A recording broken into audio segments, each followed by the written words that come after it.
Hey there, we're making a pot in the potter's wheel. First you're going to knead your clay into a sphere, which is a ball. And the same idea is if you don't have a spinning potter's wheels, you could spin a piece of paper around and get a symmetrical or balanced even sides to your pottery or your vessel, whatever you're making. So after you mash it into a circular shape, you're going to find the middle and you go 1, 2, slam it down on 3. And you want to move your paper. If you're don't have a potter's wheel, you could still do the same idea. You kind of want to use your hands and kind of pound it and press it into the center, and this is called centering in pottery, or in on the potter's wheel. So if it's not center, before you get it wet, I suggest, and other potters will probably suggest as well, slapping it into place before you get it wet, so it's a little easier to control it. Because the clay will want to move your arm around and control you, but you want to keep your elbows, as taught in university, Stetson University, still by Dan Gunderson, who's a great potter, has an art gallery there. And you want to keep your hand still so that way you straighten out the side and center it. Now you're going to get it wet, okay? In order to get it wet, it's going to be more moldable. So you want to go up, down, this is at a high speed, and you want to work on centering it and kneading it up and down. Up, up, up, up, up, and press it down. And keep your outside, if it feels like too much friction's going on and it's going to go popping off, you got to get it a little more wet. You want to press down, keep your outside hand straight. You want to control it, press down till you get it centered so your outside hand isn't wiggling around. Now if the top gets a little bit lopsided, you could do what's called pinching. Pinch it off. And same with if you're on the wheel or if you're not on the wheel, you want to pinch off the excess. And you could save that, maybe make a little bead out of it. Now as you get really messy and wet, you want to kind of clean it as you go. Alright? So your second step is after you have it centered, and you could check by putting your elbows in your knees or into your body and keeping it straight. Once you have it centered, you're going to get it wet and you're going to put 2 thumbs down into the bottom. This is how I was taught. So at a high speed, you want to keep your elbows still, your hands together. You want to go straight down, stop about a centimeter from the bottom, and out a little bit. Okay, so down and out a little bit. Okay? Now you're ready for the pull. Are you ready for the pull? The pull is, and remember I'm cleaning it as we go, is when you're going to get both fingers on either side and pull it up. And this is where you're going to shape your vessel. Now I'm going to get my hands wet. I'm going to put one hand on the outside, one hand on the inside. And my fingers are pressing together and my elbow's still on my body. You're going to slowly go up. This is where you're shaping your vessel. Whether you're going to do a cylinder, whether you're going to do a shape, you're going to slowly decide as you go up, up, up. You go up, and when you get near the top, don't release quickly. You want to release slowly. This is where you're raising the walls of your clay. You're getting it thinner. But you don't want to go too thin where it gets wobbly and starts to break. Now as I'm done with one pull, I'm going to pinch and press with a wet finger the top. Pinch and press to smooth it out and to even out the top.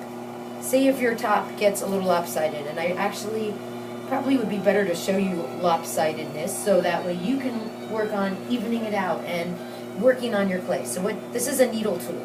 And with my needle tool, you could do this with any tools. You could use pinching. I'm going to hold my body straight and I'm going to jab into it and keep it straight until the needle tool or my pinching process carves off the excess. So that way I can smooth out and even out as I go. Alright, I'm going to do my next pull is when I'm going to use the sponge. So I have a smoother outside of my vessel. I'm going to wet the outside and inside, and remember the pull is you're pressing on both sides very gently, very slowly, and slowly going up. Now as you go up your vessel, your piece of pottery, however you're going to shape it, you do not want to go too fast and get the sides wobbly. I've had some students turn it into a tornado, which actually looked really cool. So if you do mess up and get a shape that you're like, oh man, it's not the coolest thing anymore, you can then stop at that point. Since in art class, we don't have that many classes, we don't have that much clay to keep redoing it, I want to show you and teach you how, if you mess up, you can make it into something cool. Maybe you're going to do it a dragon, breathing fryer, and you can sculpt some flames and fire. You don't have to stay traditional.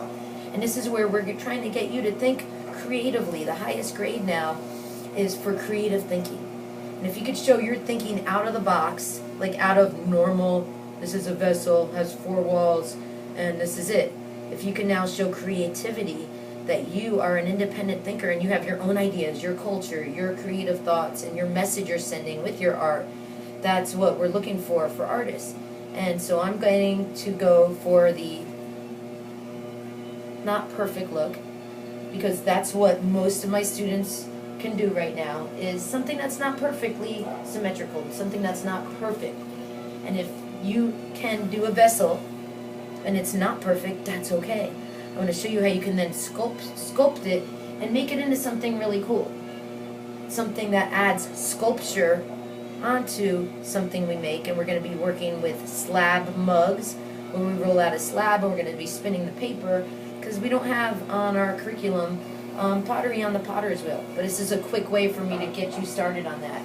Okay, remember, uneven, you could jab off the end, but this lesson, and if you have an air bubble, it's really good for me to show you. If you have an air bubble, you have to pop it and press it out, because if any air bubbles go in the kiln, it'll blow up. And I've had a couple students who did not knead their clay and had it explode.